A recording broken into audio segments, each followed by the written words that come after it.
sbírání hub, víza, svíčková, Češi a pivo, veřejný prostor, Brexit, nejdivnější dárky, který dostal, možnost návratu Británie do EU a chlebíčky. Tak to jsou jenom některá z témat, který zazní v tomhle super rozhovoru, který mu přihlížel narvaný moravský náměstí u nás v Brně a na který odpovídal super sympatiák, britský velvyslanec Mattem Fieldem. Jo, a Matt jako bývalý učitel angličtiny mluvil krásnou angličtinou, takže mu je bezvadně rozumět, takže procvičíte si skvělou angličtinu, budete mít radost, že rozumíte a ještě se dozvíte pak spoustu zajímavých a vtipných věcí. Připravení? No tak, pojďme na to!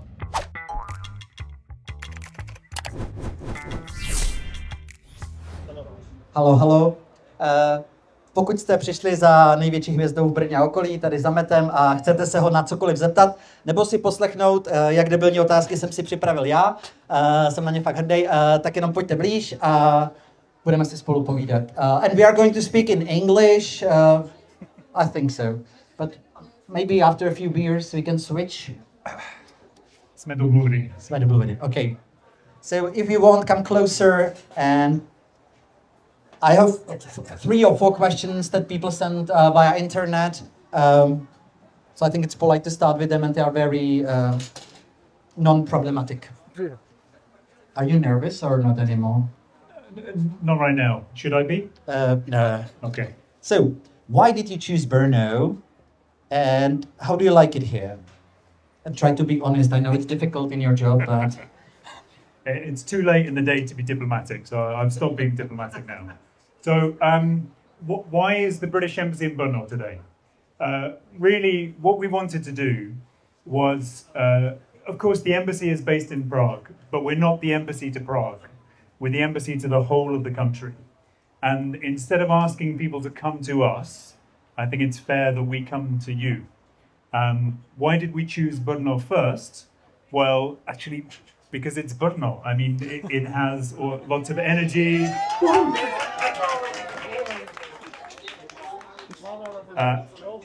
But it's because there's so much happening here. So I've been here a few times, met some really interesting startups, great students at the university, interesting people to talk to, and so we thought maybe we would be made to feel welcome, and we really have been. So we're very happy we chose to come here first. thank you so much. And my next question is, what will be your next stop? And you have been already invited to Jindřichův Hradec, Ostrava, Olomouc, and Plzeň. So, yeah, so we've been invited to a few places. To be honest, I wanted to see if today worked first before we decided. And actually, I think the only problem we have now is that the bar is set very high. Yeah, so now we have to do something as successful as this somewhere else. That's going to be tough. But I would love to take this kind of embassy idea all over the country. So yeah, I'm excited to what we do next. thank you. And the last question that people sent, was it possible for you to choose the Czech Republic, or was it just given to you? And if it was given to you, were you disappointed, or? So the first answer is it wasn't just given to me. So what we did actually in our system is you apply for the job that you want, yeah? And I mean, it's not a surprise. This job is one of the most popular jobs that you can do for a lot of reasons. It's a great country to live in. It's interesting, it's safe. We have the same sense of humor, we have the same taste in beer, all of those things. So I was interested and I wanted to come here. But then the process really was, how do I convince them to choose me? And I think the secret of that really was, yes, we have a great history, World War II, pilots, 1968, 89, this amazing history, but I'm just as interested in the future. So what's the future of this great relationship between our two countries? So it's much more about what do young people want, what can we do together, how can we use new technologies, how can we create new jobs, how can we make ourselves safer, how can we help Ukraine? Those are the things that I wanted to do whilst I'm here. And I'm lucky that there's a brilliant embassy team that does all the hard work, and then I just sit at the front and look pretty. Thank you. And but just a little question: how does it work? You know, you get a letter, or the king calls you personally, or they call you somewhere, all of you, and you stand there and they say, "You are the chosen one." Or how does that work? So I'm a bit disappointed. I didn't think this was water. There's an amazing moment I remember very well. And so I'd done the interviews, I'd sort of made my pitch. They came back and said, "We've decided we've picked you. But there's just one more stage. We need to ask the king if he's happy." And so the final say on every ambassador was Her Late Majesty, now His Majesty, because actually I'm His Majesty's ambassador. Now, luckily, I hadn't done anything, I think, to upset him. He had no objections, and so we went to the next phase. But it's an amazing moment, and then I got to meet him with my wife, Martina. We had a conversation, and you could feel his connection with this country. So he's been here a number of times. He was good friends with President Havel. He helped set up some of the heritage projects. He came to Brno, I think, twice.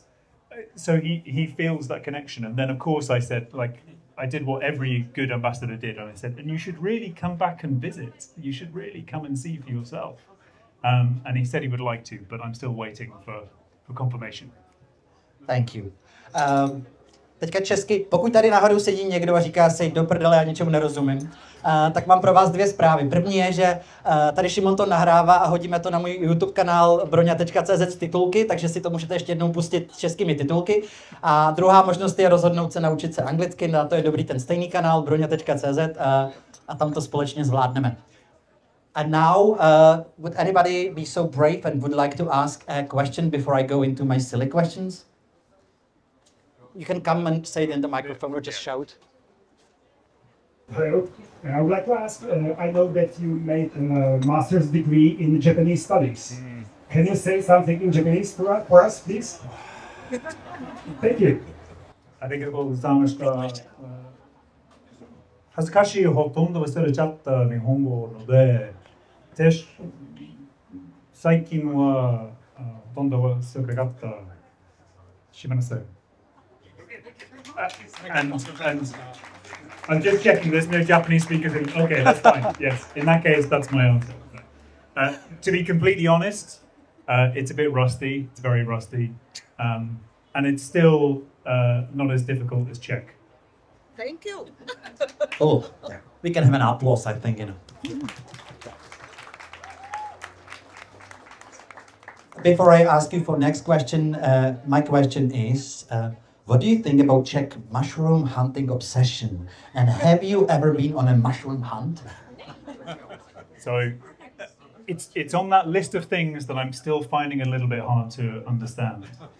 One thing I did realize, though, is if I ever go into politics in this country, if I'm ever in an election campaign, then I have to go mushroom hunting. So every single candidate that I saw during the election campaign, all of them said that their hobby was mushroom hunting. So clearly it's the right thing to do if you want to be successful here. I still find it a little bit hard, or a little bit scary actually, that you don't pick the wrong kind.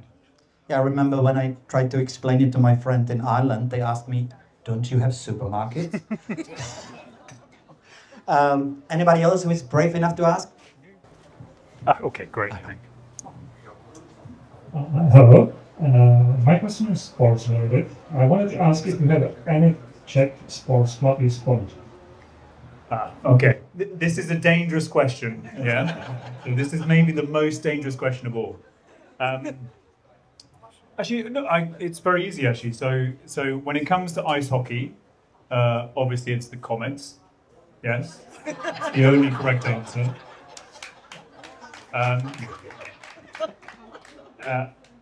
But actually, when it comes to football, which is my other sport, well, so my team back in the UK is not a successful team. It's Oxford United. It plays a bit further down. It's not one of the big clubs. So I'm still looking for a club that's not too big and not too successful. If you have a recommendation, I'd be very keen. But that's what I'm looking for, something like that. Not too big, not too successful. I think if you love losers, Zbrojovka Brno would be a good choice. Thank you. Okay, my next question is, it's a little tricky. There's one over there. Okay, mine and yours, is it okay?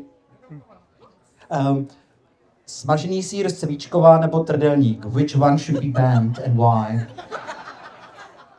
So, one of my favorite little moments, I think, and it was a sign probably that I've settled in and I was quite comfortable here.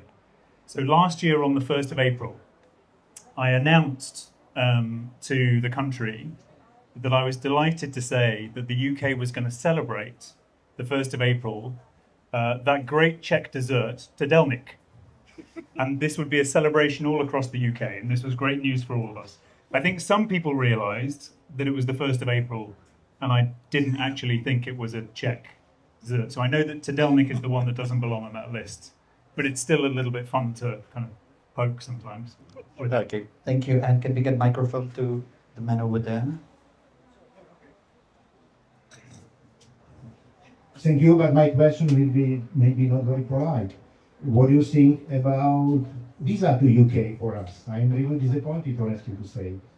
I must say I very respect your Czech, maybe better than my English sometimes, I feel. But this visa to UK, honestly, for me, is a little bit... I'm really disappointed. I visited London in January to avoid it, and This is my perfect question. Thank you for asking. There is no new visa to the UK. It's not a new visa, okay? It's not.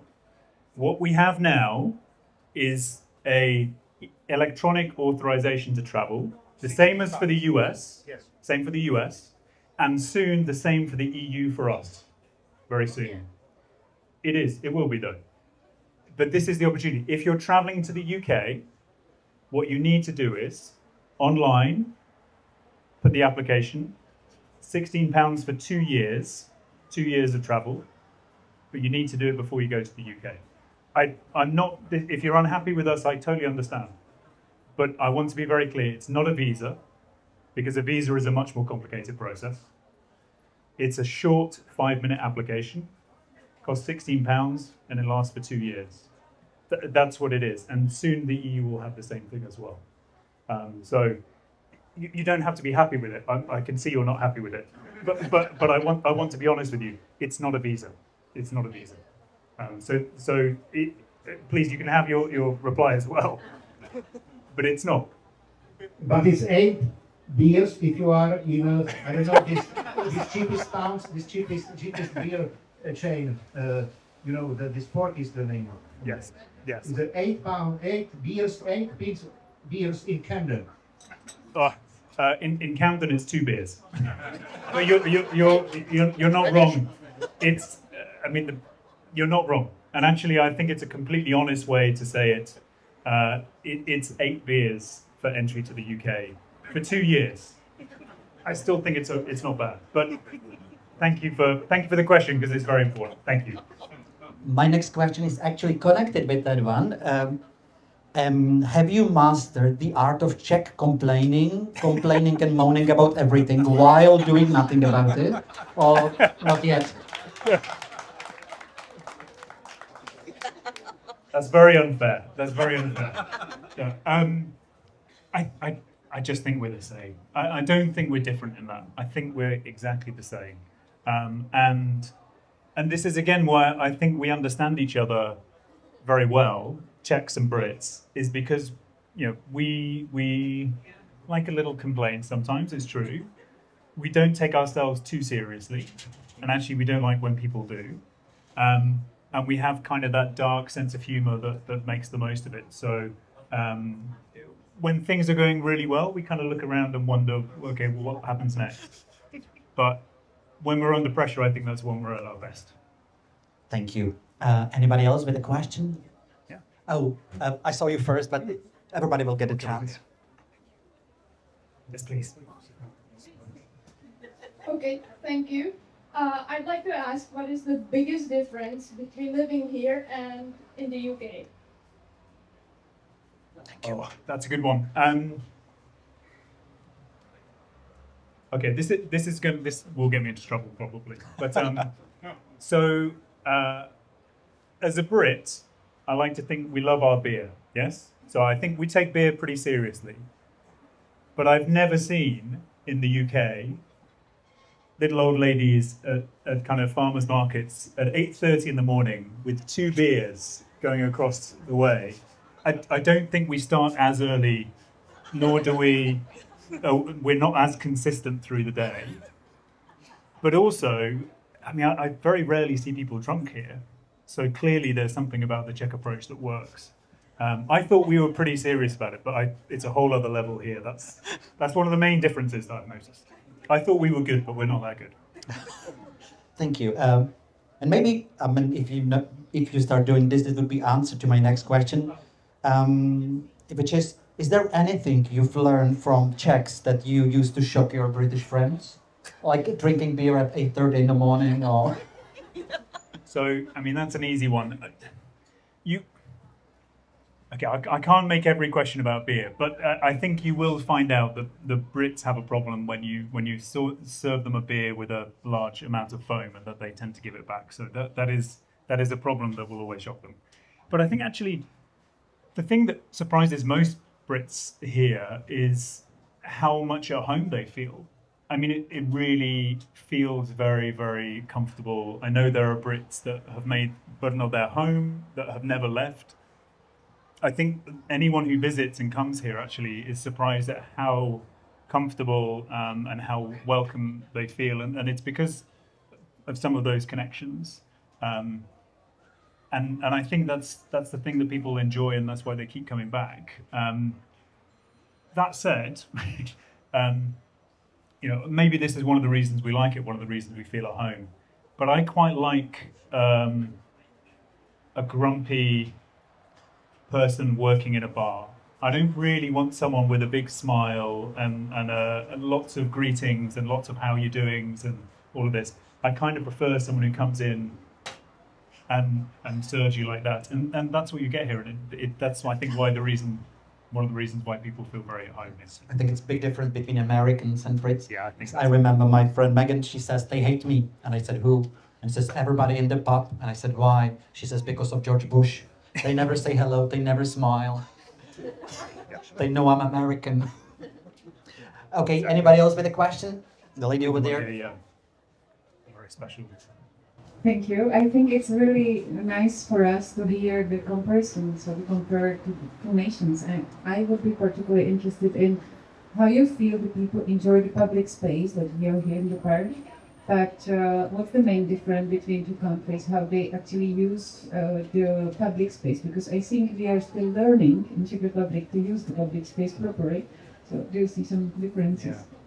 So the first thing I will say for those that don't know, this amazing space that we have here is partly thanks very much to this person here. So congratulations, please, because as the architect behind this, you're the reason we have this space.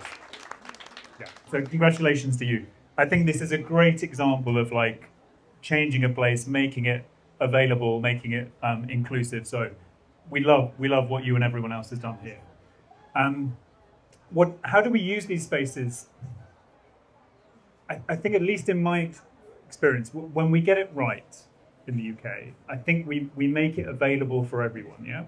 So I love spaces like this that are mixed, that have a children's playground, that have space for older kids to hang out, that have space for us to relax, that have space for us to hide from the rain, and that it's flexible and available for everyone. I think that's the best thing.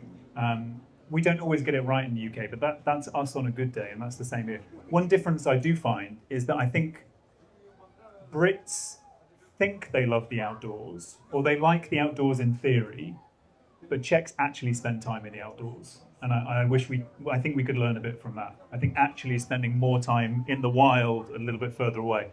I see more Czechs doing that here than Brits back home. But thank you again for everything that you've done. Thank you as well. Next question. Imagine, okay, there would be Olympic Games.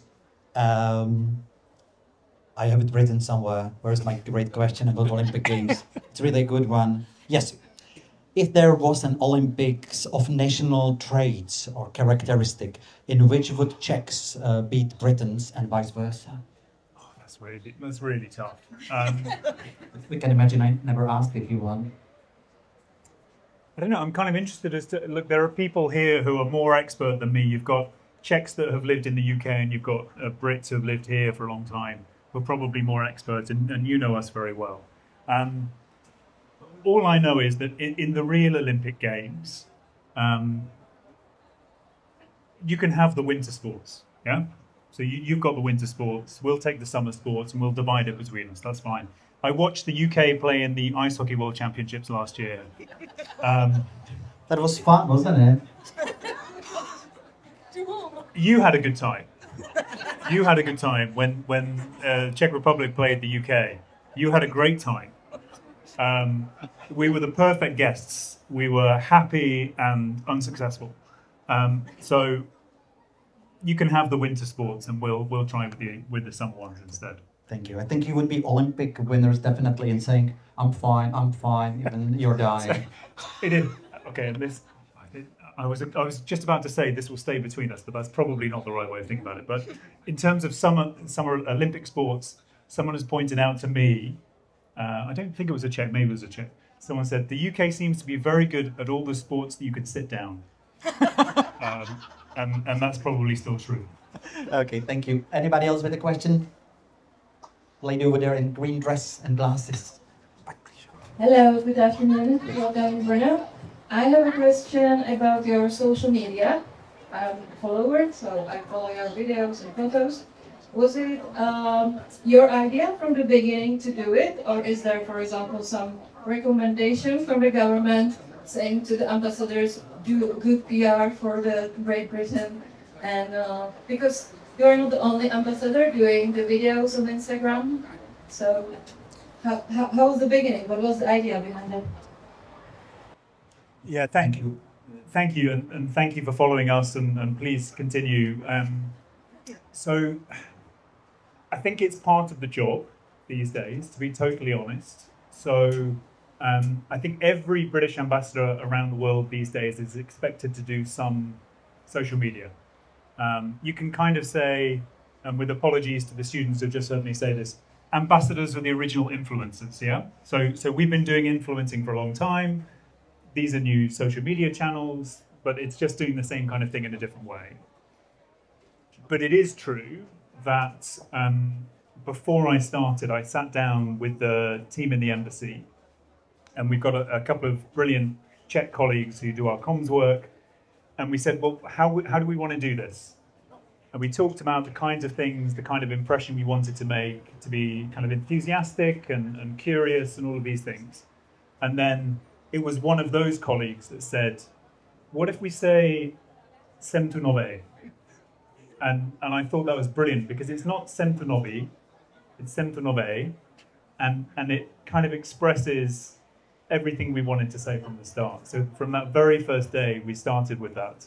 And I think that really expressed what we wanted to get from the start. But none of this works if people don't react. Yeah, none of it works if people don't respond to what you're doing. So if no one was interested in that, if no one had made us feel welcome, we'd have stopped.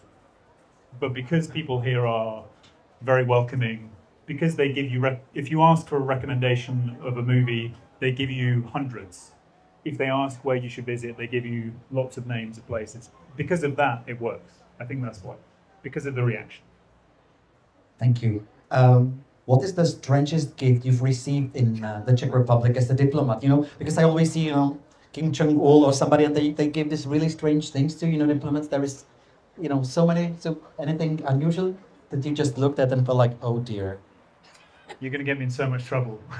So I've been given a number of alcoholic drinks, which are probably not safe for human consumption. So I always share those with my embassy colleagues. That's what I know. You're welcome.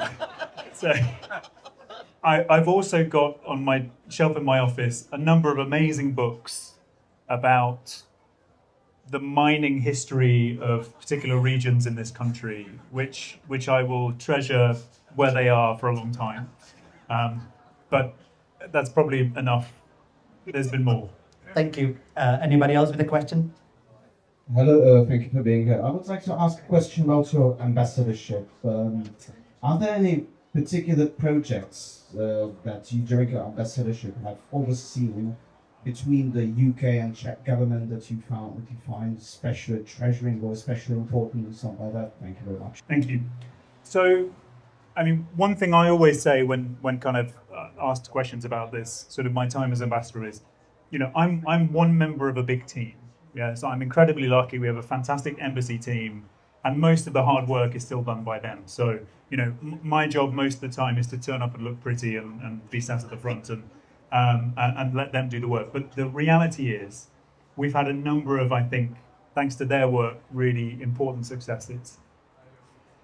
I think the project that we've got with our two countries to develop nuclear power, small modular reactors, it sounds a bit kind of, okay, a bit detailed, but honestly, it's a transformational technology, and all of us is going to need more energy, and all of us is going to have more needs for the new technologies and the opportunities in front of us. So it's the kind of really strategic project that has billions of euros, pounds, Czechs worth of impact for both of us, and lots of jobs, lots of opportunities. So that's the kind of thing I'm really, really proud of.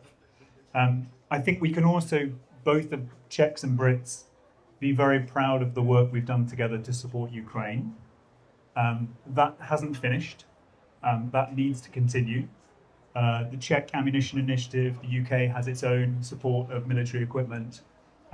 We've received Ukrainians, you've received far more Ukrainians, and you've integrated them and you've let them work and contribute in the best way. And we're going to need to do more of that. Yeah, for lots of the reasons that everyone knows, you know, we're going to need to do more of that. And I think because we've both understood Ukrainian security is European security, is our security, the problem doesn't stop at the borders of Ukraine. So that, I think, is a project and a partnership that I'm really proud of. And then maybe the third one, or one of the ones that I've really enjoyed. So I became sort of aware that I was talking about young people a lot. Yeah, so I would talk about the future of the country or what young people are interested in, but I wasn't really talking to young people very much. So I asked, trying to find if I could get a group of 10 young people to work as advisors with me. That first year, for 10 places, we had 450 applications from all across the country. Amazing, motivated, talented young people. And those groups and those young people continue now, and it's amazing. And I'm just very, very grateful for them taking their time to share their experiences and their advice. So they advise me about what we should be doing as an embassy, and that's the best project of all, I think. But thank you. Thank you. I wish I had questions like you, but my question is, if Czechia or Czechs and Britons were siblings, who would be older and more responsible one?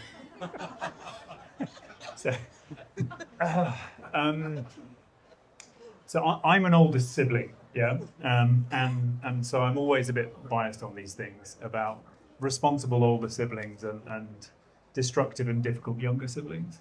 I don't think either of us can claim that. Not least because, of course, I mean, the history of this country goes back at least as far, if not further, than the history of the UK. Yeah, so you were building bridges like Charles Bridge when we were still messing around with sticks and mud. I mean, there's kind of a process of, you know, frankly, development that has been ahead at stages. We've also kind of caught up at other stages. So it feels more like, if not siblings, then at least friends that are sort of rivals sometimes as well. But I would never say that one is above the other. One. And you're maybe lucky because we are one of the few countries you haven't occupied yet during the history. Yeah. Okay. Give me time. Give us time. Give us gentleman over there. Good afternoon, Your Excellency. Do you believe there is a realistic possibility that the United Kingdom could rejoin the European Union within the next 15 years? Very good. Student at Masaryk? Yes. I'm not going to do your essay for you, so just to be clear on that. No, look, I think it's a totally fair question. Will the UK rejoin the EU? What we have right now is the UK and EU beginning to get past the divorce and start to work more closely together. Yeah, because of what's happening in the world, because of all the challenges that we've faced together, because of Ukraine as well, we've started to put those differences behind us and work together. So I'm really pleased to see that, because I think it benefits both of us. And I have a government that is very committed to working more closely. That said, that's not the same as rejoining. And I don't think the UK public are interested in opening this up again. Will not be for some time. So when we had the elections recently, it wasn't one of the issues that was discussed. Not really.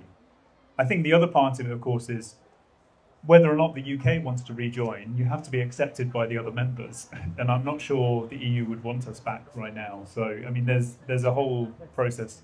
And the first couple of times we applied, of course, we were told no. So we shouldn't assume that either. Yeah. But I think within the timescale you say, hard to imagine. Very hard to imagine. Yes, please. Thanks. I will continue in the same topic. I wanted to ask about your first feelings and thoughts when British people voted for Brexit, and how you feel about that now. And can you comment on it, actually? No. I thought so. No, I think we can be completely honest about this. I don't see any need to kind of hide that. I think it was a great shock. And it was a great shock because many of the polls had been kind of much clearer or suggested a different result. We'd had the terrible death of one of our MPs, a young woman called Jo Cox, was killed in the week before the referendum, and I think a lot of people assumed that that was going to kind of skew the result in the other direction. But in democracies, we don't only implement the results we like. That's the truth of it. We implement them either way. That's what makes us democracies. If all we did was say, well, we don't like this result, let's come up with it, keep going until you get a better result. That's not democratic. So as much as it was a shock, I think once the decision was taken, then you have to implement it. You have to implement it. And I was, for the next 2 years, in fact, I was seconded into the EU. So I'd been taken as like a British secondee working inside the EU. So I was sat on the other side of the table during all of those discussions, which was even more strange. But after that initial shock, and it was shock, I think you have to accept that the people have spoken and that's the result. Thank you. Again, my question not so deep. What's absolutely impossible for you to pronounce in Czech, if there is anything like that, and if there is something like that, show us the worst attempt. It's very unfair. Because last time when we talked, you were really good. I was disappointed how good you were. I was hoping for, stumbling and something horrible, and no. So, this is really unfair. I've been trying and practicing my Czech, and I have a very strict teacher, not like you, she's much less friendly than you. So I have a very strict teacher who is always correcting me and making sure I try to get it right. So I think generally I'm doing okay on that. But this is actually an opportunity, because I have a team in the embassy, and I'm pretty sure that they are trying to include the most difficult words that they can find in my speeches, and they're the ones actually testing me and trying to find out what exactly, yes, I'm talking about you, what exactly, words without vowels that seem to just run on into each other, followed by another word without vowels. This is what I keep finding in front of me as I try. So anything that looks as though it's a typo seems to find its way into my speeches. So I want to thank my embassy team for that. Really, thank you. It's nice to work with nice people. Gentleman over there with the phone, please. Can you tell me your favorite Czech food? Yes, I can.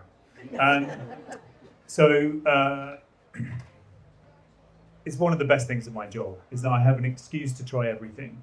Yeah. So I have an excuse to attempt the biggest chlebičky. I mean, I don't know at what point it stops being chlebiček and starts becoming something else, because I've seen chlebičky the size of plates, and I don't know how that's still chlebiček. But anyway, so I have those. Always enjoy that. I still think, you know, there's nothing that makes me happier than tartarak and a beer. And if that combination is all I get to eat and drink for the rest of my time here, I'll be very happy. Very, very happy. Thank you. I'm just thinking, because I always look there, I ask people there, but I've never looked over there. Is somebody over there? Yeah, the gentleman, come here. So it's fair. Sorry. Hello. What has been recently the most difficult task you've done here as ambassador? Or what do you think is much more difficult still ahead of you? And the second part question, if you had a magic wand, what do you wish in your task to fulfill? So, Thank you. It's good, the Harry Potter option. I'm always pleased with that. And I'm always pleased when someone offers me a magic wand. I think the most difficult thing is probably in front of me. And I genuinely think this, and I've talked about it, we've talked about it in our family. I think the hardest thing is going to be leaving, okay? Because one, yes, we've been made to feel welcome, this feels like home. But, you know, in terms of the job that I do, you don't own this job. You are a kind of custodian, yeah? So there have been a dozen British ambassadors before me, there'll be a dozen British ambassadors after me. And so for this small period, I have this amazing privilege of doing the job.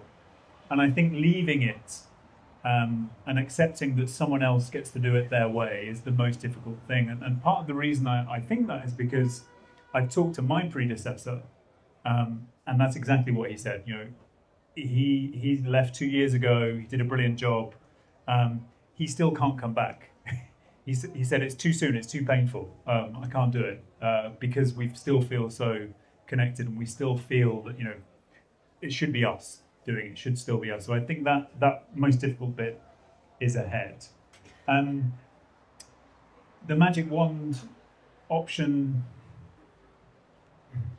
I think it's, and it's not even necessarily a magic wand, but I think it's the wish, is I just want to leave things better than when I found them. Yeah.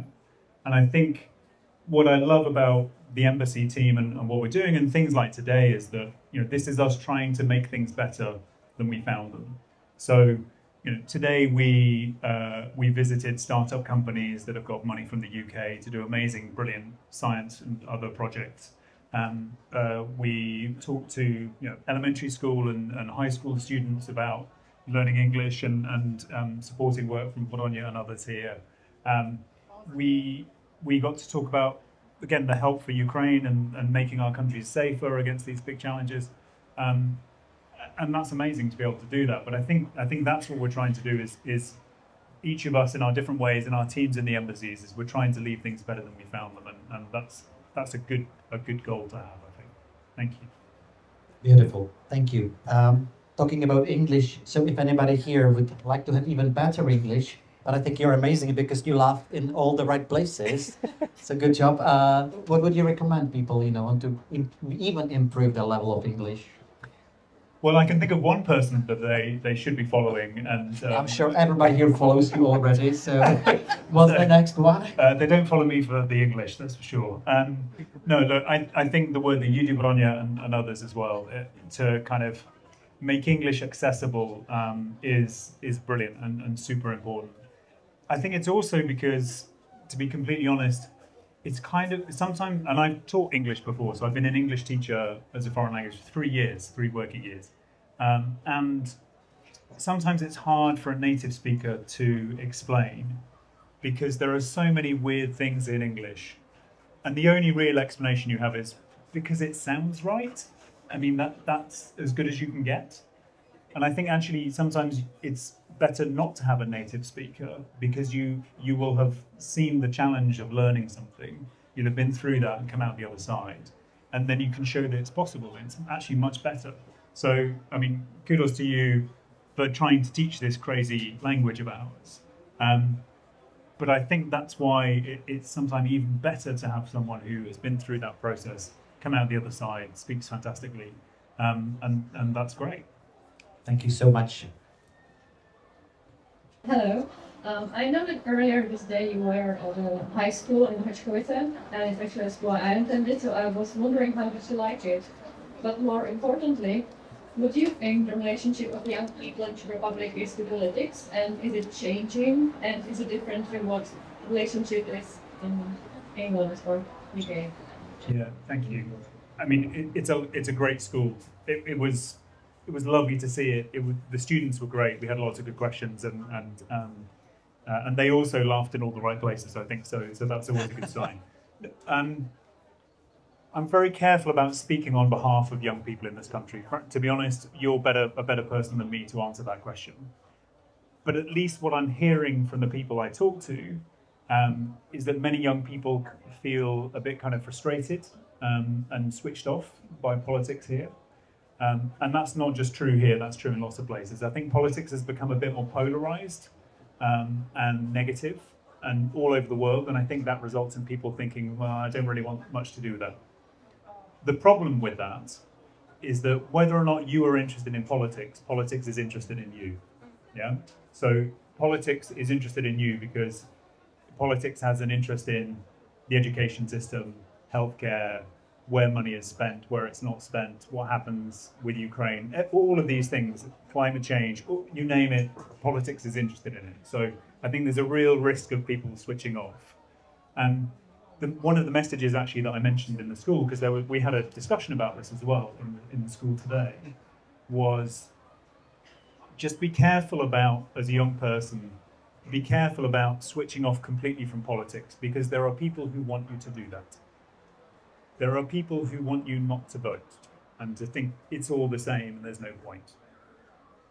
I think it's really important for all of us of all ages to use those rights that we have. If you're happy with the way things are, vote. If you're not happy with the way things are, vote. It's the most important thing. And again, to slightly go back to one of the earlier questions, there were plenty of people who didn't vote in the Brexit referendum that wish they had. But then it's too late. So if you have the opportunity, as you do in democratic countries like ours, use it. And it's not going to be easy always. It might be hard to find which option you want. But I think it's really important that people do, especially young people. Thank you. Thank you. Is there something or anything that Brits consider a luxury but Czechs take it for granted?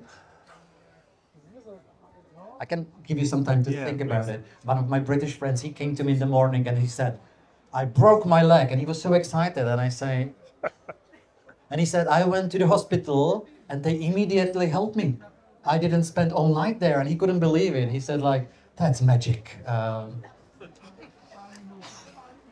So this is the bit where I have to be very protective of our National Health Service. And yes, not always quick, but you know, and actually I think that's something that others take for granted, that we have in common. You know, there are plenty of places in the world where if you have a health emergency, you can go bankrupt. Yeah, I mean, it can literally ruin lives. You can't make the show Breaking Bad in the Czech Republic or in the UK because you can't have that medical crisis that they have that starts off the whole show. But you know, this is something that I think we shouldn't take for granted that we have.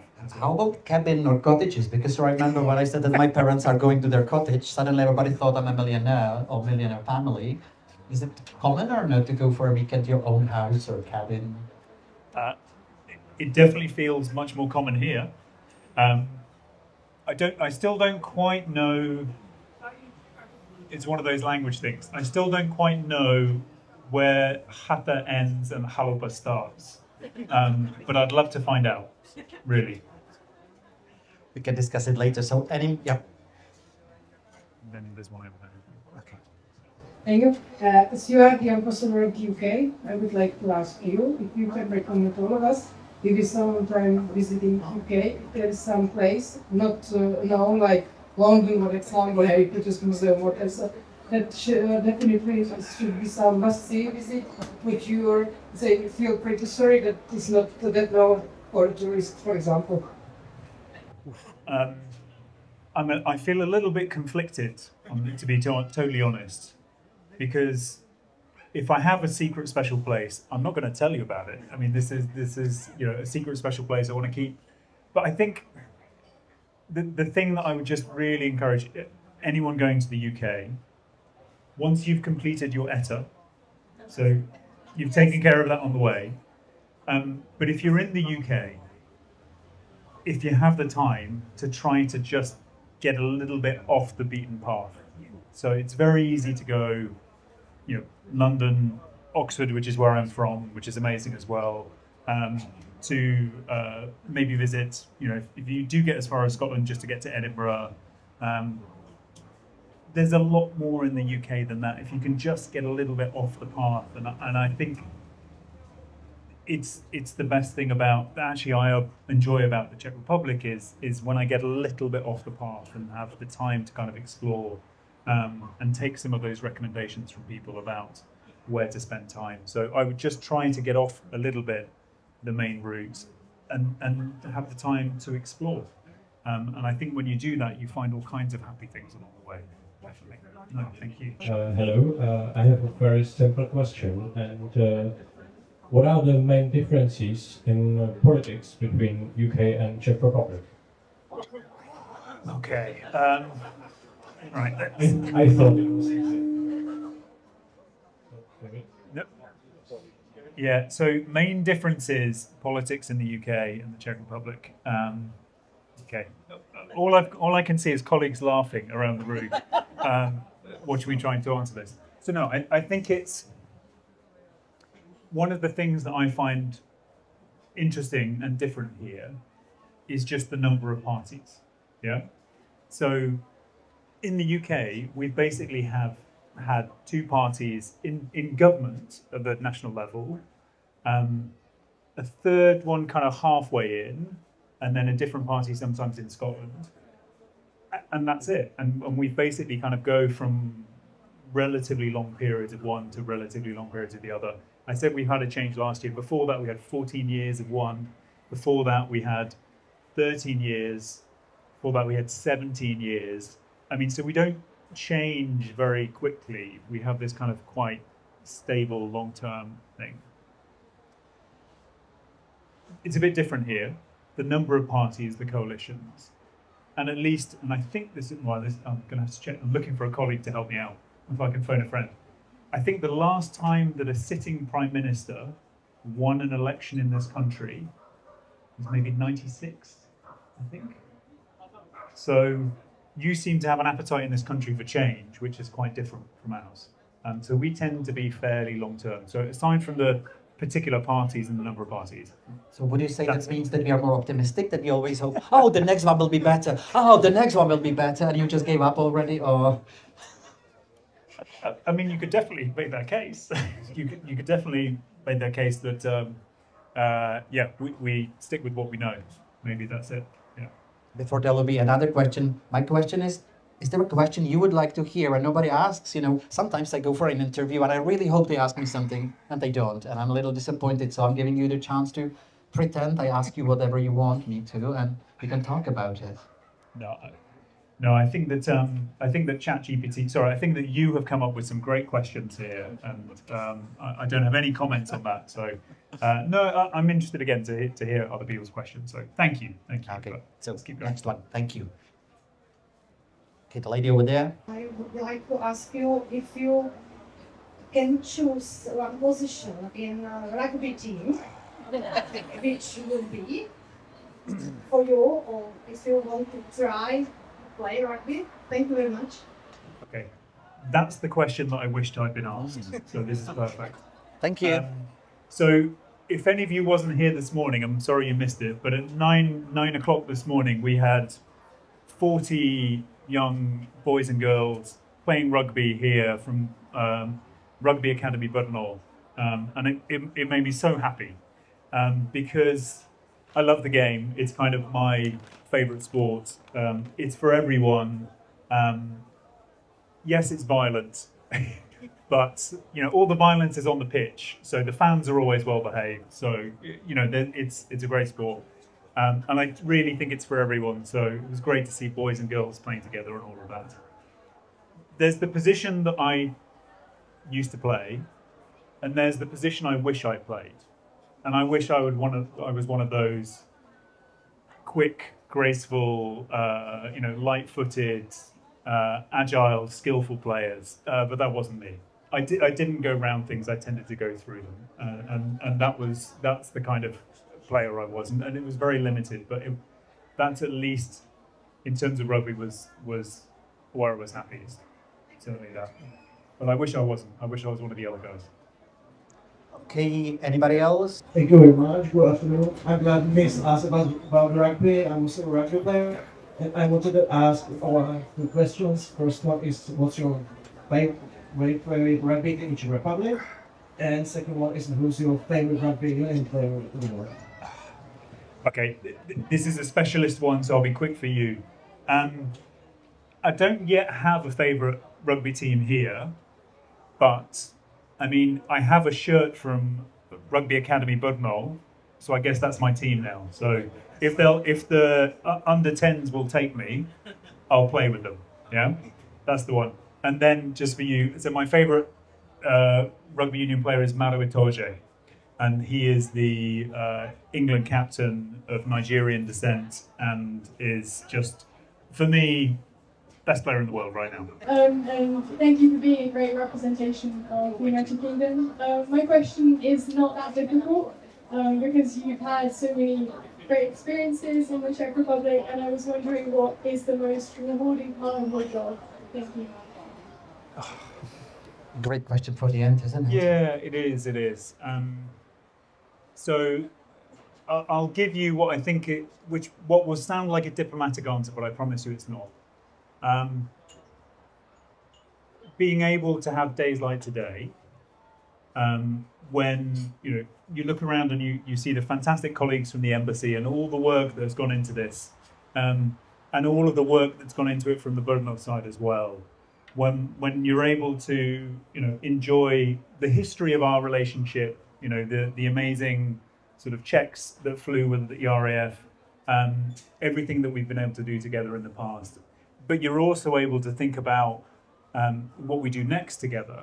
When you see these kind of young entrepreneurs, people setting up businesses, young people who have lots of ideas and energy and want to make a positive difference, and you see that maybe we can do some of that together, I think that's an amazing privilege to have days like that. And I hope that I never take it for granted. I still don't now. And it's an amazing privilege. So I will say, thank you for the question, but I think it's also days like today that make this job so great. So thank you. And we would like to thank you for amazing answers and discussion, and for coming to Brno. Come again, please. Thank you. And I will just say, look, a huge thank you, not just to you, Bronya, for everything that you do every day with English as well, but for all of you coming out and showing. Today was a bit of an experiment for us. So it's the first time we've done something like this. We didn't know if anyone would be interested. So to see so many people here through the day has been amazing. So big thank you for that. And we'll see you again. And please keep in touch. We are just so pleased that this is not the end. It's the beginning of what we hope is a new sort of closer partnership with Brno. And we really appreciate your time. Thank you all. Thank you.